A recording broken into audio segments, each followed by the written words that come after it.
Kama chelo nyakorom gajuang kalore kod midhiero mar or mamedo kelo sandruok ne oganda jo Kenya nyato jogo mawuok nyandwat mahugwe mar Kenya. Oganda mag din mar Islam mawuok e kaunti ma Garissa koro bagalam mar kwayo koth. Alam no bagi alap mar skund primar ma Garissa kaka weekly for koleronoa.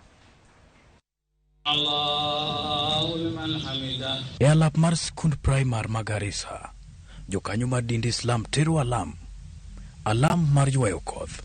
Rowere jodong Somali jotend din Islam kod josiasa tero alam mar kwayo.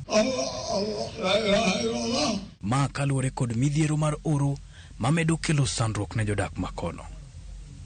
Nyasi no maidendo kaka Salat Alistika e kitimbe oganda jo Somali ne hotelie kod jotend din Islam kaka Sheikh Hassan Abdi ka olero geno margi e alamno. We need peace, we need tranquility, and we need understanding, mutual respect and understanding.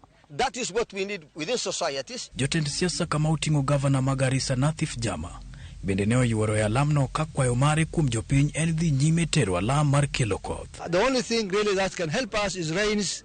And that's why this morning we came out early. We ask Allah subhanahu wa ta'ala tupatie mvua, and inshallah tutapata mvua. Tunaomba Mwenyezi Mungu kwamba tunaamini Mungu subhanahu wa ta'ala tupatie mvua. Mopogore gi alam makende no tend county ma Garissa bende ne ochwalo chiemb konylo chiang'wen ne jogo maonge nyalo ka gigeto familia maromo gana abich maonge nyalo mar yudo chiemo. We are sending this food to about 4 wards, namely Baraki, Malimin, Sankuri and Fafi wards. The situation is dire, it's bad.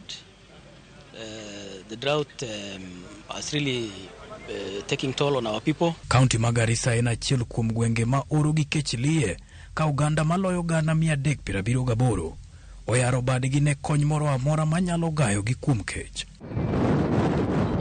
Mopogore kod mano, Bishop mar din Kopere County ma Nairobi Bishop Philip Anyolo okwayo jokristo mondo lamne chwe mar koth ka okwayo jopiny mondo oket tim pitho mag yien e thurka. We as the church, we have the first and foremost responsibility to pray for the rains, but also we should work for gradual plans that will help the rains to come. So we insist also on the fact that trees should be planted. Weekly Foko, Ramogi TV.